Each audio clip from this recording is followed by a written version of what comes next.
Ces images ont été tournées par un journaliste de Madère, quelques dizaines de minutes après l'accident.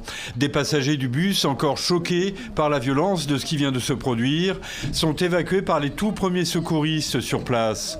Vers 18h30 locale ce mercredi, le bus, que l'on voit en contrebas, est sorti de la route pour une raison encore inconnue, avant d'effectuer plusieurs tonneaux jusqu'à ce pâté de maison construit à flanc de colline du village de Santa Cruz. Les victimes, comme tous les passagers, sont des touristes allemands actuellement en voyage organisé à Madère.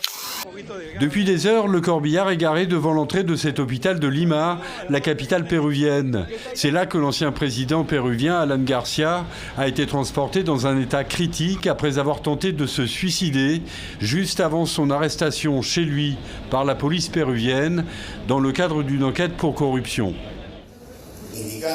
Il a déclaré qu'il allait appeler son avocat. Il est entré dans sa chambre et a fermé la porte. Quelques minutes plus tard, un coup de feu a retenti. C'était une première et c'était une victoire. Samedi soir, à Royan, dans l'ouest de la France, une femme iranienne a pris part et a même remporté son premier combat de boxe officiel.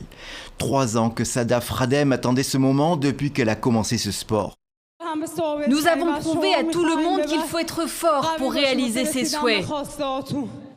À 24 ans, la professeure de fitness de Téhéran, habillée aux couleurs de l'Iran mais en débardeur et sans hijab, entrait donc dans un monde inconnu qui déjà lui occasionne quelques soucis.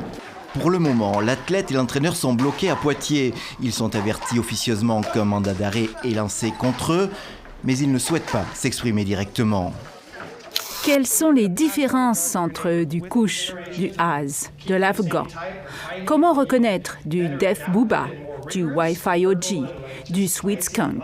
C'est ce que sont venus apprendre ces 6 hommes et 6 femmes en suivant cette formation de sommelier en cannabis.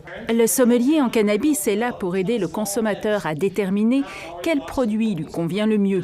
Il peut aussi intervenir auprès des producteurs, des distributeurs, du corps médical, mais ne jamais se substituer à un médecin.